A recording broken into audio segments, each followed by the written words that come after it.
어제 점심에 이제 지난 수련회 때 수고하신 분들과 함께 식사를 가지는 모임을 가졌습니다. 멀리 가진 않고 여기서 나가서 저 대로변에 있는 식당까지 잠시 걸었는데 그 걷는 가운데 햇살이 너무 뜨거운 거예요.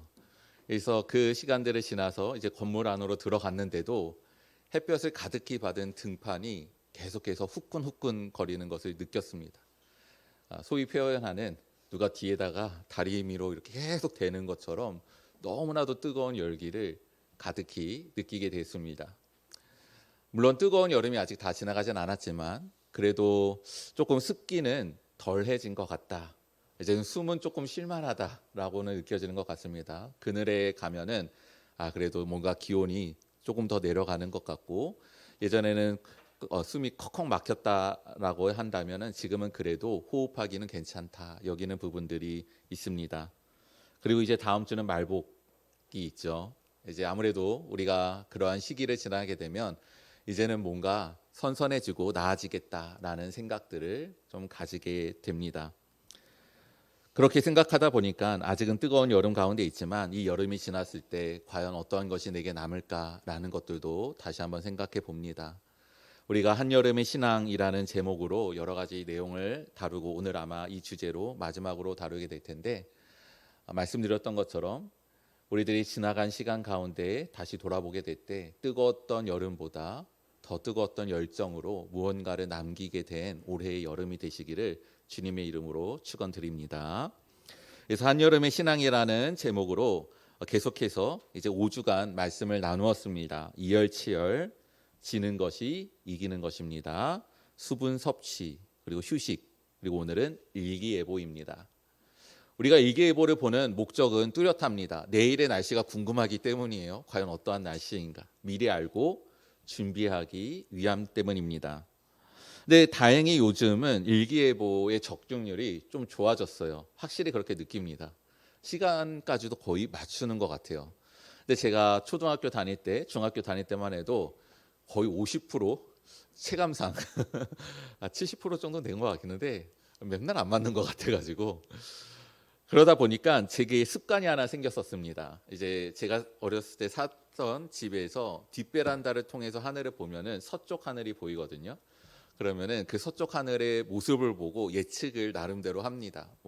저기가 구름 한 점 없고 맑다, 노을이 굉장히 붉고 선명하다, 내일은 너무 덥겠다, 날씨가 맑겠다, 오늘 아침 저런 구름의 모양이니까 오늘은 어떠하겠다, 비가 내리겠다, 우산 챙겨야 되겠다, 나름의 누가 가르쳐주지 않았는데 그냥 어느 순간 서쪽 하늘을 보면 그날 대충 날씨가 어떻겠다라는 것들이 예측되고 그렇게 했었던 것 같습니다. 우리가 날씨를 본다라는 것, 일기예보를 찾아서 듣는다라는 것은 정보를 얻어서 어떻게 이루겠다라는 뜻이 있기 때문이죠. 어떤 정보를 우리가 얻게 됩니까? 먼저는 기온에 대해서 얻게 됩니다. 이제 최고의 기온, 또 최저의 기온, 그리고 강수량이나 이렇게 비가 올 것인가 아닌가, 얼마나 내릴 것인가, 습도가 어느 정도 될 것인가, 확률이 어떻게 되는가, 요새는 시간이 어느 때인가, 이런 부분들도 우리가 확인하게 됩니다. 또 계절에 따라 좀 다르긴 한데 이제 봄철이나 이제 또 다른 때들에 보면은 자외선, 미세먼지, 초미세먼지 이런 여러 가지 정보들을 종합해서 마스크를 챙겨야 되겠다, 오늘은 물을 좀 많이 마셔야 되겠다, 외부 활동은 자제해야 되겠다, 여러 가지 부분들을 우리가 신경 쓰게 됩니다.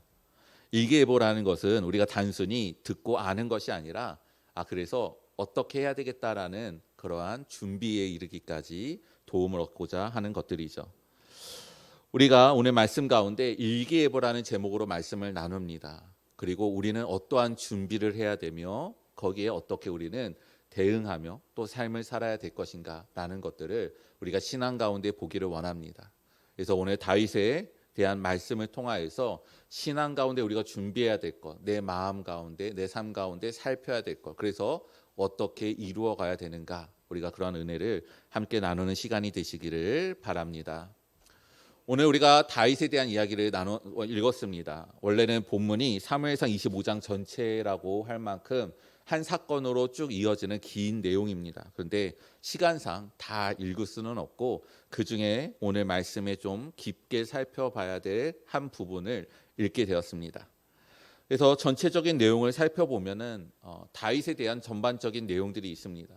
다윗에 대해서 우리가 생각을 했을 때 직업적으로 변화가 있게 되죠. 먼저는 양을 치던 사람이었고요. 그리고 골리앗을 기점으로 그는 장군이 됩니다. 그리고 이후에는 왕도 되기도 합니다.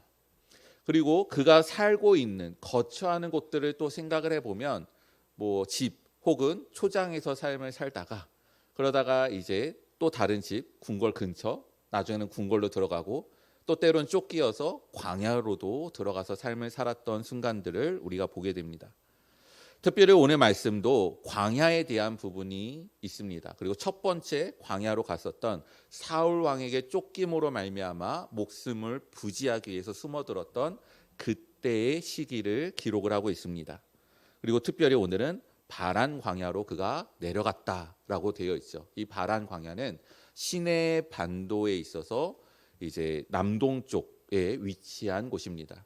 그래서 위치상으로 보면은 사울이 주로 거주하는 곳에서 굉장히 멀리 이스라엘의 영토에 있어서 그래도 가장 멀리 도망친 것 중에 한 장소가 되는 것이죠. 근데 오늘 말씀에 또 한 인물이 등장을 합니다. 나발이라는 사람이죠. 이름의 뜻이 어리석은 자입니다. 이름 잘 지어야 됩니다. 그가 그 이름대로 정말 어리석은 행동을 하기 때문이죠.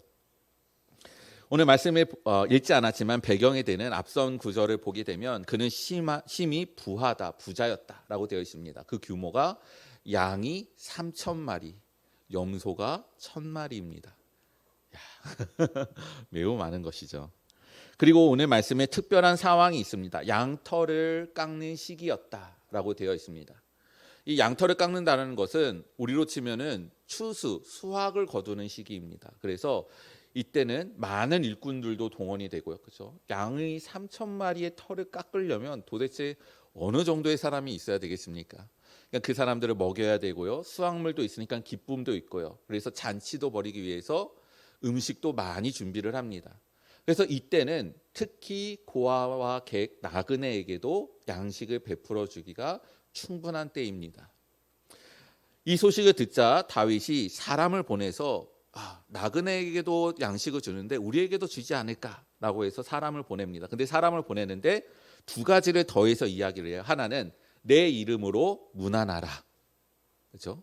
그리고 두 번째는 우리가 너희와 함께 있을 때 우리에게 칼도 있었고 군사도 있었지만 너희의 재산을 건드리지 않았다. 이거 당연한 거잖아요, 솔직히. 근데 이제 떳떳하게 말해요. 저선을 건드리지 않았다. 그러니까 우리가 그렇게 선행을 했으니까 너도 우리에게 선을 베풀어라라고 하는 부분으로서 양식을 보내기 위해서 사람을 보냅니다. 근데 예측되지 않은 결과가 벌어지게 되죠. 거절을 당한 정도가 아니라 모욕을 받게 됩니다. 나발이 이렇게 얘기를 하죠. 다윗이 누구냐? 이새의 아들이 누구냐? 알지 못한다는 겁니다. 그리고 요즘에 각기 주인에게서 억지로 떠나는 종이 많다. 어디서 왔는지도 알지 못하는 자들에게 우리가 양식을 왜 줘야 되느냐라고 하면서 무안을 주고 내쫓아 버리는 것이죠. 그들이 다시 돌아왔을 때 다윗이 매우 격분하게 됩니다. 오늘 말씀에 어느 정도로 격분했는가라고 하니까 한 절에 칼을 차라라는 단어가 그렇게 많이 반복이 되고 있어요. 칼을 차라, 칼을 차라, 칼을 차라. 400명을 일으켜서 가는데 나발을 죽이고 그에 속한 것들을 다 뺏어오기 위해서 다윗이 군대를 일으키는 것을 보게 됩니다. 우리가 이 말씀을 보게 될 때 첫 번째로 드는 의문은 이겁니다. 다윗이 화를 내고 있는데 이 격분하는 것이 정당한가라는 거예요. 아까도 말씀드렸듯이 나발이 주면 좋은 거예요. 자기의 재산이잖아요. 그리고 나발과 다윗의 거래가 없었습니다. 예를 들어서 우리가 양치는데 너네가 우리를 지켜줘라. 그럼 우리가 나중에 뭔가를 줄게. 이러한 거래가 있었던 게 아닙니다. 근데 다윗이 말하는 게 무엇이죠? 우리가 함께 있을 때 우리가 그것을 무력으로 뺏지 않았다. 이거 하나인 거예요. 그러니까 당연히 줄 이유도 없고 줄 필요도 없는데 안 줬다고 굉장히 화를 내면서 군사를 일으키면서 죽이려고 이동을 하는 그 모습. 이것이 과연 정당한 것인가라는 것들을 생각을 해봅니다. 물론 이 격분됨의 이면에서는 광야에서의 삶의 어려움도 있습니다. 물을 구하기 어렵고 양식을 구하기 어려운 곳에서의 삶을 오랫동안 살다 보니 다윗이 지친 부분도 있고 부족한 부분이 있었던 것이죠. 그래서 그렇게 격분되어지는 그 마음 가운데 칼을 차고 출발한 그 맹렬한 돌진 가운데 다행히도 살육까지는 가지 않는 멈춤이 있게 됩니다. 우리는 어떻게 우리들의 마음 가운데 격동되는 감정과 일들의 흔들림 속에서 내 마음을 지킬 수 있고 또 죄로 짓지 않는 그 멈춤을 어떻게 이룰 수 있는가? 오늘 우리가 함께 말씀 가운데 살펴보고자 합니다. 첫 번째로 그러기 위함에 있어서는 상황에 대한 인식이 중요합니다. 하나님께서는 우리를 창조하셨을 때 사람에게 감정이라는 것도 함께 창조하셨습니다. 그렇기 때문에 감정은 소중한 것이고 선한 것이고 아름다운 것이고 축복된 것이에요. 그런데 문제는 이 감정이 죄로 인하여서 영향을 받기 때문에 문제가 생기는 겁니다. 아담이 범죄한 것 때문에 우리가 죄인으로 태어나는 것만이 아니라 그 죄의 결과로 우리는 전 인격적인 큰 훼손, 오염, 망가짐이 이루어지게 됩니다. 그 중에 하나가 감정입니다. 이 망가진 감정이 잘못된 방향으로 나갈 때 크게 두 가지로 나갑니다. 하나는 원인과 결과, 그 맞닿는 것이 맞지가 않는 거예요. 지금 다윗과 같은 겁니다. 거절할 수 있는 거예요. 그의 소유입니다. 근데 그렇다고 해서 화를 내고 칼을 빼고 죽이려 가는 그 분노가 불일 듯이 일어나는 맞지 않는 상황 가운데에 격분되어지는 감정의 모습들이 있습니다. 두 번째로는 왜곡되는 감정입니다. 대표적인 것이 죄에 대해서 즐거워하는 거예요. 하면 안 되는데, 하나님이 싫어하는데, 하면 벌 받는데, 벌 받을 것 같은데, 큰일 날 것 같은데, 근데 어떻게 합니까? 해요. 좋아 보이고 안 하면 손해 보는 것 같고 막 마음의 갈증이 막 일어나고 막 안달복달 하는 거예요. 그러니까 결국에는 죄를 짓습니다. 이렇게 죄로 말미암아 그 결과에 오염된 감정은 우리에게 각각 다른 요소로 죄의 부분으로 우리를 끌어내리기 시작을 합니다. 이러한 부분들이 다윗의 모습 가운데 또한 보이게 돼요. 첫 번째 우리가 더 눈여겨볼 부분은 어려운 상황 가운데 있었던 다윗의 모습입니다. 일기예보 중에 보면은 불쾌지수라는 게 있어요. 그렇죠? 온도와 습도를 참조해서 오늘은 어느 정도 쉽게 짜증이 납니다. 어렵습니다. 뭐 이런 것들이잖아요. 여름에는 특히 주의해야 됩니다. 온도도 높고 습도도 높으면 쉽게 짜증은 나고 부딪히게 돼요. 여기에 더해서 땀도 나고 끈적이고 불쾌하죠. 목도 마르고 탈진되고 탈수되면 또 힘듭니다. 여러 가지 부분들의 어려움들이 발생이 돼요. 광야는 사람이 사는 곳이 아닙니다. 다윗도 이곳으로 들어간 거는 사울에게 쫓기기 때문에 들어간 것이지 그곳에 가면 내가 잘 살 수 있어. 이래서 이사를 한 게 아니었던 것이죠. 근데 더더구나 그가 오늘 바란 광야로 들어갔다라고 했는데 더 나아가서 오늘 나발 이 사람의 이야기가 나올 때 갈멜이라는 지역이 나옵니다. 이 지역이 또 조금 특이한 지역이에요. 어떤 지역이냐면 사울이 왕이 된 다음에 하나님의 명령에 따라서 전쟁을 일으킵니다. 그때 대항했던 족속이 아말렉 족속이에요. 이 아말렉 족속에 대해서 하나님께서 명령을 내리시죠. 모두 다 죽여라. 근데 사울이 좋은 것들은 남겨놓습니다. 그래서 하나님께 버림을 받게 되죠. 그때 사울이 승리에 고취돼서 자기를 위해서 기념비를 딱 세웁니다. 세운 곳이 바로 이 지역인 거예요. 그러니까 사울의 치적이 있고 그것을 공을 기리고 사울에 대해서 그래도 좀 이렇게 좀 후대하는 사람들, 이런 사람들이 살고 있는 지역이 이 지역입니다. 그러니 사울에게 쫓기고 있는 다윗, 대항되어지는 다윗. 사람들이 이면의 내용을 몰라요. 근데 다윗이 아무튼 사울에게서 쫓겨나서 목숨을 구걸하기에 도망친 거잖아요. 그러니 이 지역의 사람들은 다윗에게 그렇게 선행을 베풀 이유가 없고 그렇지 않은 경향이 있는 것입니다. 이런 속에서 다윗이 계속해서 어려움 가운데 처하고 있었죠. 여기에 더하여 계절의 어려움도 있었습니다. 양털을 깎는 시기라고 되어 있는데 이 양털을 언제 보통 깎냐면 봄철에 깎습니다. 그러니 겨울의 시기를 지나면서 그동안 저장해두고 저축했던 거를 그가 소비되었던 것이고 그 양식이 떨어지고 어려움을 겪고 있을 때 이제는 봄철이니 새로운 수확을 거둔 것을 가지고 다시 삶을 살아야 되는데 농사를 짓는 게 아니잖아요. 광야에서 얻어야 되는 부분인 것인데 이때 이 양식의 부족함도 다윗에게 있었던 것입니다.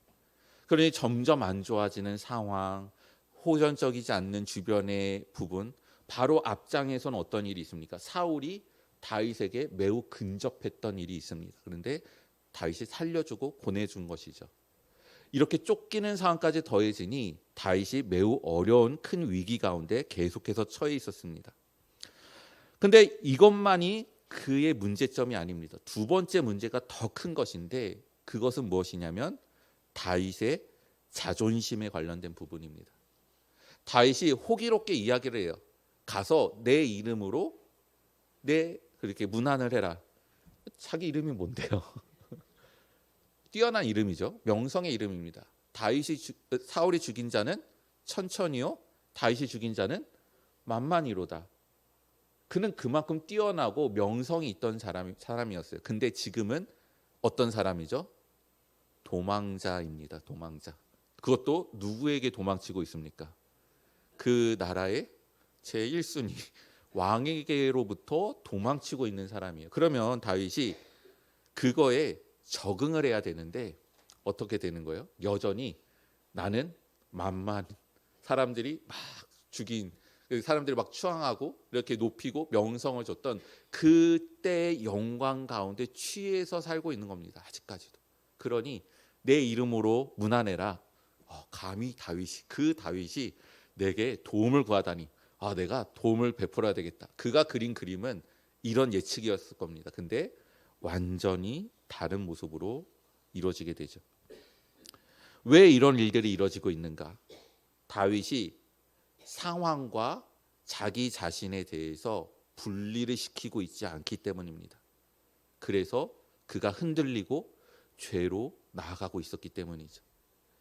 우리는 스스로에게 질문을 던져야 됩니다. 나에게 영향을 주고 있는 것은 무엇인가? 우리는 환경과 상황에 영향을 받습니다. 여름의 날씨 가운데 하루에 이 정도 팍팍해요. 그러면 당연히 지치고 힘들어요. 저는 신앙생활, 영성에 있어서 말씀, 기도 당연히 중요합니다. 이것과 더불어서 중요한 요소 중에 하나로 치는 것은 무엇이냐면 체력입니다. 체력. 우리 사랑하는 성도님들, 자신의 체력을 과신하지도 마시고 무시하시지도 않으셔야 됩니다. 체력이 소진되면 가장 먼저 우리들 가운데 문제가 생기는 부분이 나 스스로를 컨트롤하는 제어의 능력이에요. 생각을 제어하고요, 마음을 제어하고요, 감정을 제어하고요, 의지를 제어하는 힘을 먼저 상실하게 됩니다. 그때부터 일어나는 일은 무엇이냐면 즉각적인 반응밖에 없어요. 누가 나를, 그러면 나는 이렇게 툭툭툭 바로 즉각적인 반응, 순간적인 반응밖에 나타나지 않습니다. 근데 그때 나타나는 즉각적인 반응은 대부분 죄성과 연결이 되어 있어요. 그래서 대부분 죄로 표출이 되게 됩니다. 따라서 우리는 내 체력이 어느 정도 소진되는가, 이 일이 마치고 이 일정으로 이루고 이렇게 되면은 나는 어느 정도 내 체력을 소진하고 남게 되는가에 대해서 잘 알아야 됩니다. 상황과 내 자신을 분리를 시켜야 되는 거예요. 변화된 자신의 상황에 대한 인정도 필요합니다. 우리들의 인생에 대해서 생각해 볼 때 우리는 성장을 하고 어느 정도 내 인생의 절정이라 여기는 때를 이루고 이제 점점 내려오게 됩니다. 근데 저는 이제 여러 사람들을 보게 됐을 때 제가 생각하는 인생이란 이런 부분이 있습니다. 인생에 있어서 절정이라고 여겨지는 때는 한 10년 정도인 것 같아요. 그때까지는 그것을 위해서 발전되어지고 준비되는 시간이고 그 이후에는 내려오는 시간인 겁니다. 제가 예전에 등산에 대해서 말씀을 드린 적이 있습니다. 산에 올라갈 때 힘들어요. 호흡이 가빠지고 어렵죠. 그렇지만 산에서 내려올 때는 위험합니다. 대부분의 사고는 산을 올라갈 때 일어나는 일이 아니라 내려올 때 일어나요. 내가 체력이 별로 없어서 발이 미끄러지거나 아는 길이라고 자만하거나 빨리 내려가겠다고 속도를 내거나 이러한 일들로 인해서 보통은 산에서 내려올 때 사고가 납니다. 따라서 잘 내려오는 것이 중요하다 말씀을 드렸어요. 우리들의 인생도 마찬가지입니다. 내가 절정에 이르렀을 때 거기서부터 잘 내려오는 것이 인생의 마침에 있어서의 아름다움입니다. 올라가기를 준비했다면 내려오기도 준비해야 되는 것입니다. 제가 예전에 비에 대해서 얘기를 말씀드리면서 그런 말씀 드린 적이 있습니다. 준비되지 않은 은혜는 우리에게 낭비가 될 뿐입니다. 다 하수구로 빨려가는 거예요. 다 강물의 범람으로 쓸려가는 겁니다. 준비되지 않은 은혜도 낭비가 됩니다. 다윗의 문제점은 무엇입니까? 그가 바뀌었는데, 상황이 바뀌었는데 도망자가 됐는데 여전히 자기는 장수이고 만만을 죽인 자이고 사람들이 명성과 영광을 돌리는 그러한 사람으로서 고치되어 있다라는 것에 있었습니다. 그가 바뀌었어야 돼요. 그러니 그 나발의 말 중에 양식을 안 준 것보다 그에게 큰 문제는 뭐냐면, 삶에 있어서 가장 원래 큰 문제는 뭐예요? 양식이 떨어지는 게 문제예요. 근데 다윗에게는 그게 문제가 아니에요. 그보다 내 자존심에 상처를 낸 게 문제인 겁니다. 400명, 600명 그 가족들 많은 숫자들이 나를만 바라보고 있는데 내가 호기롭게 내 이름 되면 가져올 거야 보냈는데 빈손으로 돌아오고 모욕을 당한 거죠. 자존심이 완전히 긁힘을 당한 겁니다. 그에 대해서 다윗이 화가 났고 칼을 빼들고 진격을 하기 시작하는 겁니다. 우리는 멈출 수 있어야 되고 질문을 할 줄 알아야 됩니다. 내가 격분해도 되는 상황인가? 사랑하는 성도님들, 화를 내는 것이 꼭 잘못되는 것은 아니에요. 의로운 분냄이라는 것이 있고 우리가 죄에 대해서는 화도 납니다. 하지만 아까 말했듯이 죄의 다스림을 받는 화는 내서는 안 됩니다. 내가 격분해도 되는 상황인가? 나의 어떠함 때문에 반응하고 있는 것은 아닌가? 나의 자존심에 대한 방어인가? 그래서 나는 무엇을 이루려고 하는 것인가? 우리는 멈춰야 되고 스스로에게 질문을 던져서 상황과 내 자신을 분리시켜야 됩니다. 그리고 내 자신을 직면하고 돌아봄으로 말미암아 다시 돌이켜야 되는 것이에요. 그럴 때 우리는 죄로 나아가지 않고 우리들의 마음을 다스릴 수 있는 것입니다. 두 번째로는 경건의 능력에 있습니다. 다윗이 왜 흔들리는가입니다. 지금 다윗이 광야에서 산 게 하루 이틀이 아니에요. 숨어 산 시간이 오랫동안 되었습니다. 근데 갑자기 그가 완전히 흔들리는 모습을 보이게 됩니다. 왜 이렇게 이 다윗이 흔들리는가? 그 이유가 사무엘상 25장 1절 말씀에 기록이 되어 있습니다. 그것도 가장 중요한, 가장 첫 단어로 등장을 하고 있는 거예요. 바로 사무엘이 죽음에입니다. 광야에서 살고 있었어요. 이미 다윗은. 그를 따르는 사람이 있었고요. 광야는 항상 먹을 것이 부족한 곳입니다. 사울에게 쫓기고 있었고요. 근접했기도 했었어요. 근데 이 모든 것들은 변하지 않습니다. 근데 다윗이 이렇게 갑자기 흔들리는데 변화된 상황이 무엇인가? 딱 한 가지밖에 없습니다. 사무엘이 죽은 겁니다. 다윗에게 있어서 사무엘은 누구입니까? 그를 찾아와서 하나님의 명령으로서 기름을 부은 자입니다. 다윗은 집에 있어서도 무시를 당하던 사람이었어요. 사무엘이라는 그 당시의 선지자요 대제사장이고 사울 왕이 세우기 전까지는 그 나라를 다스리던 자였습니다. 그 정도의 사람이 집을 방문해서 식사를 하자면은 적어도 부모라면 자기 자녀는 다 불러야 되잖아요. 그 와중에 8번째 아들이었던 이 다윗은 들에서 양치고 있었어요. 부모가 부를 생각도 안 했습니다. 집에서 완전히 무시되던 사람이었어요. 근데 그러한 사람을 하나님께서 찾으셨고 사무엘이 기름을 부은 겁니다. 기름을 부었다라는 것은 왕으로서 세우겠다는 거예요. 다윗은 그것을 경험했기 때문에 자신이 이대로 끝나지 않을 것에 대해서 알고 있었고 믿었습니다. 하나님께서 나를 왕으로 세울 것이다 확신을 했었죠. 그런데 문제는 사무엘이 죽었다는 데 있어요. 상황이 바뀌지 않았어요. 광야에서 어려운 가운데 있었습니다. 사울에 쫓긴 가운데 있었어요. 사울을 죽일 수 있었는데 죽이지 않았습니다. 다 감내했어요. 왜 그러죠? 하나님께서 나에게 기름 부으셨으니까. 나를 세우실 것이니까. 하나님께서 나를 이렇게 버리지 않으실 거니까. 그때 그 마음에 확신을 준 사람, 그가 위로를 받는 사람, 의존하는 사람 누구입니까? 사무엘인 겁니다. 근데 그 사무엘이, 나를 찾아와서 기름 부었던 그 사무엘이 죽은 겁니다. 상황은 바뀌지 않았고요. 점점 더 악화되고 있는데 하나님의 약속마저도 사라지는 것 같은 그때가 이를 때 다윗이 사정없이 흔들리게 되는 것을 우리가 보게 되는 것입니다. 나는 과연 어떠한 영향을 받고 있습니까? 우리가 하나님 안에 거하지 않고 하나님의 말씀에 영향을 받지 않으면 우리는 반드시 세상과 다른 것들의 영향을 받습니다. 그리고 그것은 우리를 사정없이 흔들기 시작합니다. 그릇된 생각과 잘못된 방향으로 우리를 이끌어가게 되어 있습니다. 우리는 자기 직면을 해야 돼요. 내가 과연 하나님 안에 있는가?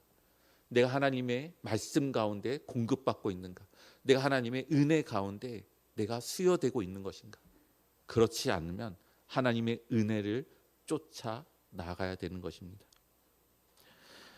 우리가 수련회 때 가서 나눈 말씀이 있습니다. 시편 19편 14절 말씀입니다. 나의 반석이시요 나의 구속자이신 여호와여, 내 입의 말과 마음의 묵상이 주님 앞에 열납되기를 원하나이다.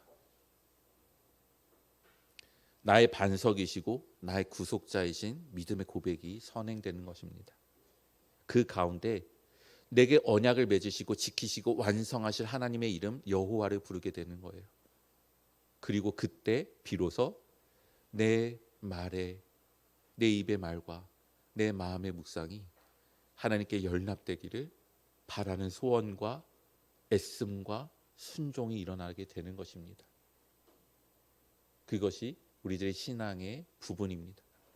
내가 흔들릴 때, 내가 격분될 때, 내가 즉각적인 반응으로서 나 자신조차도 망가뜨리고 있을 때, 그때 나는 어디에 서 있는가를 보시고 어디에서 멀어졌는가를 보시고 돌이켜 나아가신 우리 성도님들 되시기를 바랍니다.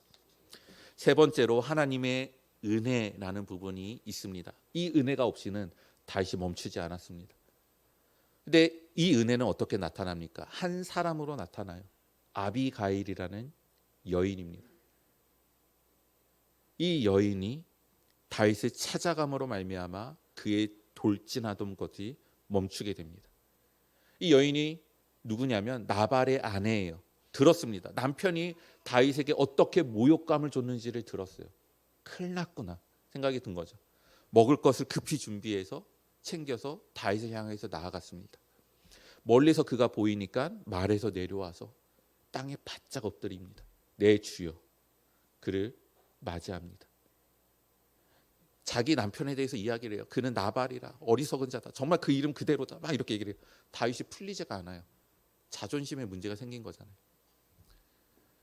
두 번째 말이 그의 마음을 붙잡게 되는 것입니다. 30절 31절 말씀입니다.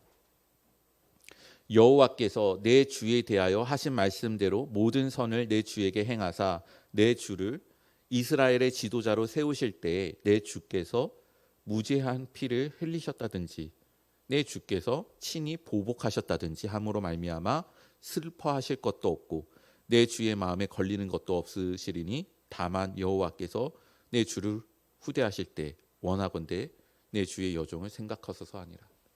무슨 말입니까?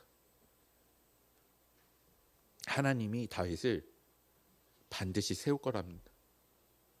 지금 상황이 안 좋아지고 사무엘도 죽었고 마음이 어렵고 흔들고 자존심 긁히고 여러 가지 부분들이 있어도 그래도 하나님이 당신에게 약속했다라는 거예요. 그리고 그것은 이루어진다라는 것입니다. 그러니 그 이루어짐 속에서 이 나발이라는 사람, 그의 분노 가운데 살육을 함으로 말미암아 하나님께 죄를 지어 하나님께서 그를 세우시고자 하실 때 이것이 걸림돌이 되지 않기를 스스로 그것을 이루도록 말하고 있는 것입니다. 다윗이 그 말을 들어요. 스스로를 망가뜨릴 수 있었던 그 순간 결정적으로 돌이키게 한 사람은 다윗 자신이 아니라 어떤 뛰어난 선지자와 어떤 그런 선포되는 울림이 아니라 누구입니까? 한 연약한 여인입니다. 대항하고 소리치고도 아니고 완전히 바짝 엎드려서 하나님을 생각하십시오. 하나님께서 이루실 일을 생각하십시오. 그리고 지금 그것을 이루십시오. 그가 비로소 멈추게 되는 것을 보게 됩니다. 저는 우리 청년들에 대해서, 자녀들에 대해서 기도할 때, 배우자에 대해서 기도할 때 이렇게 기도합니다. 이제 남성인 청년에게는 아비가일과 같은 여인을 만나기를, 그리고 여성의 청년 같은 경우에는 보아스와 같은 자를 만나기를 축복하며 기도를 합니다. 사람이 중요합니다. 근데 사람이 어떻게 완벽할 수 있겠습니까? 내가 그렇게 이루어 가도록 헌신하는 겁니다. 제가 청년 사역을 하고 있을 때 이제 소그룹 모임을 했어요. 이제 거기는 동성으로 이렇게 모임을 가졌거든요. 근데 이제 나이 차이는 조금 있었습니다. 8살 많은 한 형제가 이제 동생들한테 자기의 죄에 대해서 이야기를 하는데, 그 연약함에 대해서 이야기를 하는데 어떤 문제였냐면 흡연에 대한 문제였습니다. 내가 이것을 정말 끊기를 원하는데 안 된다. 그것에 대해서 진솔하게 이야기를 했어요. 그리고 그 소그룹이 그것을 받아줍니다. 중요한 건 그 다음이에요. 어떻게 하냐면, 그 8살 많은 형한테 어떻게 하냐면 그 소그룹에서 돌아가면서 순번을 정합니다. 아침 식사하고 전화할 사람, 점심 식사하고 전화할 사람, 저녁 식사하고 전화할 사람, 밤에 운동하자고 끌어낼 사람, 밥 먹자고 불러낼 사람, 순번을 정해요. 저는 담배를 펴보지 않아서 언제 끌리는지는 모르겠지만 대부분 식사하고 나서 여유 시간에 어떤 바쁘고 막 이럴 때, 스트레스 쌓일 때 그렇게 되는 것 같아요. 그러한 유혹이 불러일으킬 때쯤, 연약함이 드러날 때쯤 시간을 정해서 전화를 하는 겁니다. 시간을 주지 않는 거예요. 담배에 불 붙일 시간을 주지 않는 거예요. 생각이 그쪽으로 흐르지 않도록 전화도 하고, 시덥지 않은 이야기를 하는 거겠죠. 이야기를 하고. 그거를 수개월을 반복을 합니다. 그리고 결국에는 담배를 끊었어요. 사람을 변화시키는 힘은 판단을 하고 직언을 하는 것에 있지 않습니다. 사람을 변화시키는 것은 그를 사랑하고 돕고 세우고 이해하고 용납하는 것에 있는 것입니다. 그럴 때 비로소 사람이 완성으로 나아가게 되고, 그 변화된 가운데 이루는 은혜가 결국은 내게로 돌아오는 것입니다. 사람을 떠나지 마십시오. 하나님께서 주신 축복인 것입니다. 그를 통해서 나를 보게 되고요. 그리고 나를 통해서 그를 세움으로 그 은혜가 내게로 돌아오게 되는 하나님의 축복인 것입니다. 마음에 들지 않는다고 다 떠나잖아요. 그러면 나는 무인도에 살게 되는 거예요. 하나님께서 우리에게 세워주신 그 자리, 그곳의 사람들을 소중히 여기며 완성을 이루어 가신 우리 성도님들이 되시기를 바랍니다. 제가 지난 6월 달에 썼던 글입니다. 윤활제라는 글이에요. 목양실 문을 열 때마다 삐걱삐걱 소리가 나더라고요. 네. 목양실 문을 열 때마다 삐걱 소리가 났다. 윤활제를 뿌려야겠다고 생각이 들었다. 내가 문을 열고 닫을 때마다 나는 소리에 성도님들이 얼마나 힘들었을까 생각이 든다. 그런데 매번 잊는다. 2층 사무실을 매번 그냥 지나치고 하루에 2-3번 내려가지만 곧 꼭 계단 끝에서 생각이 난다. 언제나 다음에라고 하지만 계속 잊는다. 오늘은 안 되겠다 싶어 다시 내려갔다. 윤활제를 꽤 뿌리고 문을 몇 번 움직이고 나니 소리가 없어졌다. 미루면 다음은 없다. 생각만으론 달라지는 것은 없다. 그리 큰 수고도 아니다. 단순하고도 당연한 것도 의지가 없으면 안 된다. 오늘 우리가 말씀을 나눈 것이 우리 성도님들에게 어려운 말씀은 아니었을 겁니다. 근데 문제는 실천하지 않으면 변화는 없습니다. 결과는 없습니다. 다른 사람에 대한 세심한 배려와 이해, 그거는 헌신으로 완성이 되는 것입니다. 이것이 왜 그런가? 내게 어떤 일들이 일어나고 있는 것인가? 그것이 정당한가? 내가 은혜에서 떨어진 것은 아닌가? 내가 하나님의 사람을, 축복을 저버리고 있지는 않는가? 우리는 스스로를 되돌아봐야 됩니다. 객기를 부리지 않는 우리 성도님들 되길 바랍니다. 자존심 싸움하지 마세요. 세상에서 제일 치졸한 싸움이고 자기를 제일 비참하게 만드는 겁니다. 자존심 싸움하시지 마십시오. 제가 제일 싫어하는 질문 중에 하나가 뭐냐면은, 제가 이제 고등학교 양정 중고등학교 나왔잖아요. 그렇게 많이 물어봐요. 몇 기냐? 이제 또 대학교 대학원 갔더니 또 몇 기냐? 아니, 세상에 기억하고 살 것이 그렇게 많은데 도대체 그 졸업한 지 20년, 30년 되는 게 뭐가 그렇게 중요하다고 그거를 그렇게 기억하고 살아야 됩니까? 근데 그렇게 물어봐요. 특히 언제 물어봅니까? 막 부딪히고 이럴 때, 야, 너 몇 기인데? 보통 이러한 레파토리로 나오는 거예요. 자존심 싸움하지 마십시오. 세상에서 가장 치졸하고 자기를 가장 부끄럽고 아무것도 아니게 만드는 겁니다. 오히려 져주시고 오히려 용납해 주심으로 큰 사람이 되십시오.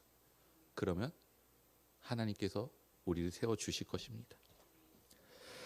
일기예보 미리 준비하고 그리고 어떻게 할까라는 것을 위한 것이다 말씀을 드렸습니다. 상황에 대한 인식, 나 자신에 대한 정확한 판단, 그리고 결단하고 순종함으로 이룸으로 하나님의 은혜를 이루어 가시는 우리 성도님들이 되시기를 주님의 이름으로 축원드립니다.